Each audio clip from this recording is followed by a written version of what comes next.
Existem pessoas que precisam romper com namoros que são terríveis, desastrosos. Aquela pessoa só faz mal a você, você sabe disso, mas você tem um vínculo com ela, você tem necessidade afetiva, você não consegue romper aquele namoro.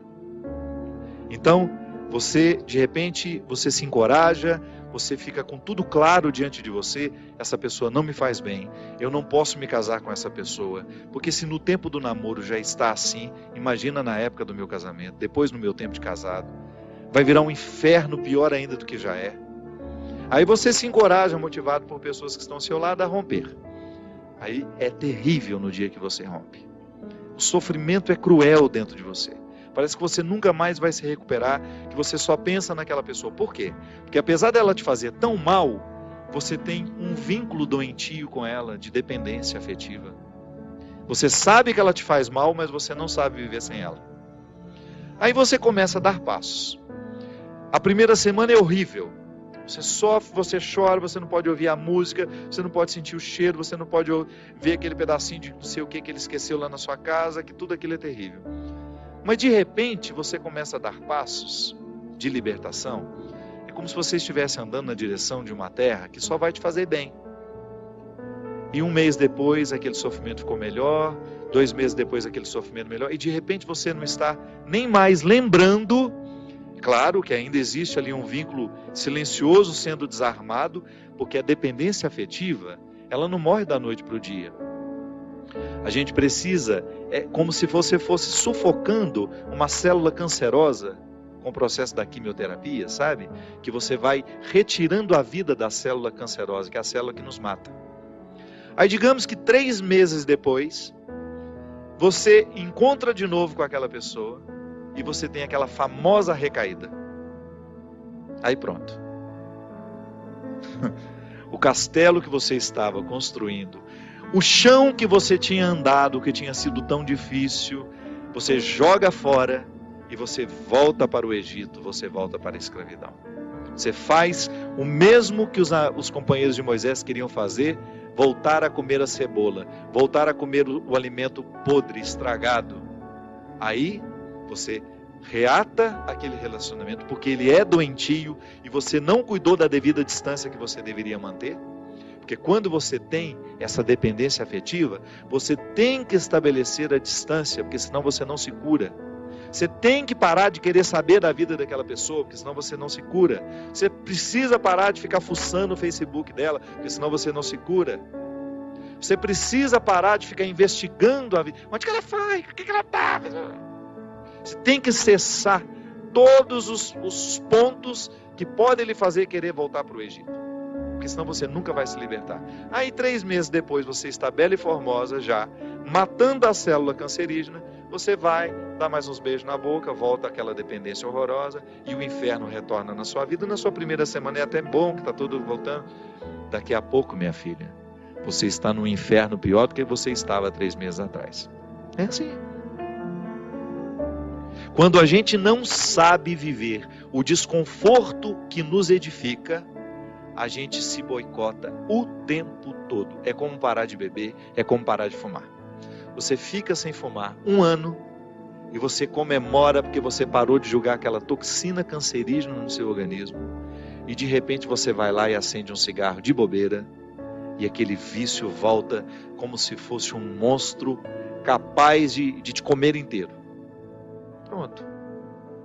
Todo aquele sacrifício que você fez dos primeiros dias sem fumar vão para o saco. Por quê? Todo aquele sacrifício vai para o saco. Por quê?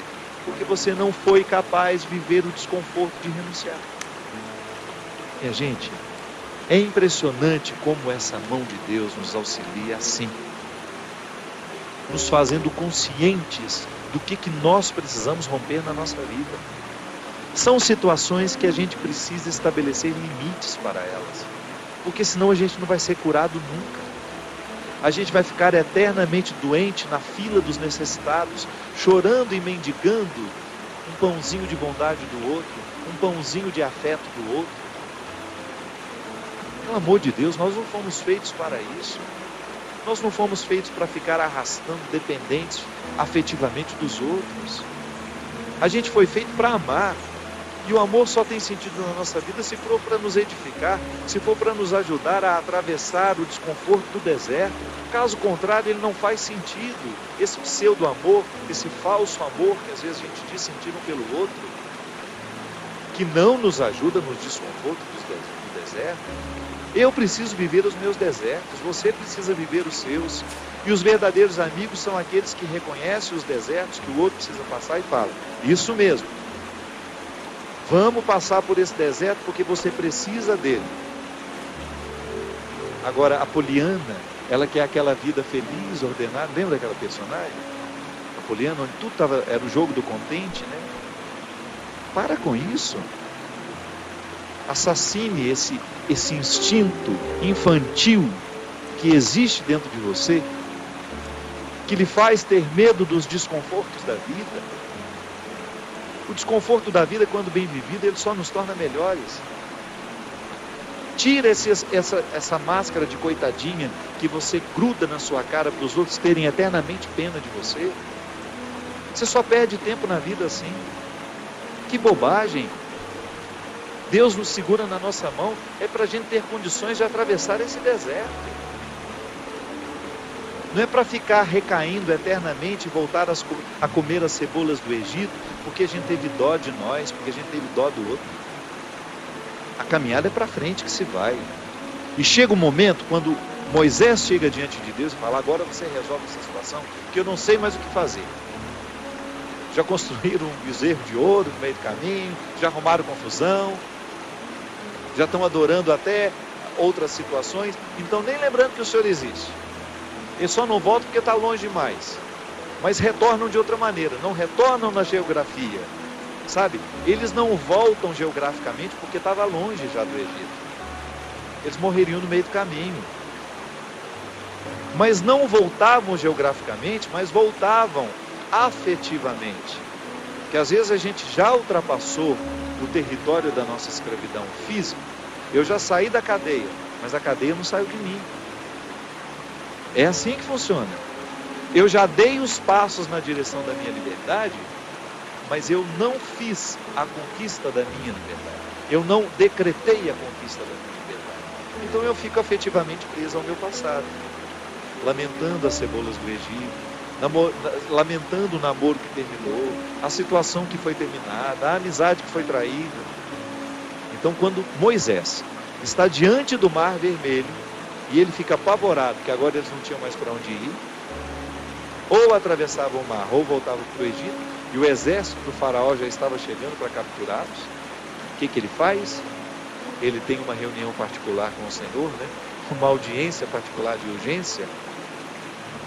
Liga lá para o secretário de Deus e fala: pelo amor de Deus, você pede para ele me atender hoje, que eu não posso mais ficar sem essa resposta. O exército do faraó está chegando. E aí ele acha que Deus iria dar uma resposta fácil para ele, né? Ia dar uma solução rápida. Não. O que Deus fala? Lembra, gente? Lembra? Corre, né? Entra nessa água. Olha que frase forte. Diga ao povo que caminhe. Eu não vou fazer por vocês o que só vocês podem fazer. Eu vou dar todas as graças para que o milagre aconteça. Eu vou fortalecer a coragem de vocês. Mas se não colocar o pé na água, se não desafiar este mar, ele não se abre. E foi o que o povo fez. Moisés à frente, certamente, cheio de medo também, né? Ai, meu Pai de misericórdia, o que vai acontecer agora? Quando ele começou a entrar, a colocar os pés na água, Deus faz a sua parte. Minha gente, a nós nem importa se isso aconteceu dessa maneira mesmo. A nós interessa é o fato de que Deus faz diariamente isso na nossa vida. Sempre que eu me encorajo a vencer os mares que me desafiam, eu estou exercendo o cuidado de Deus na minha vida.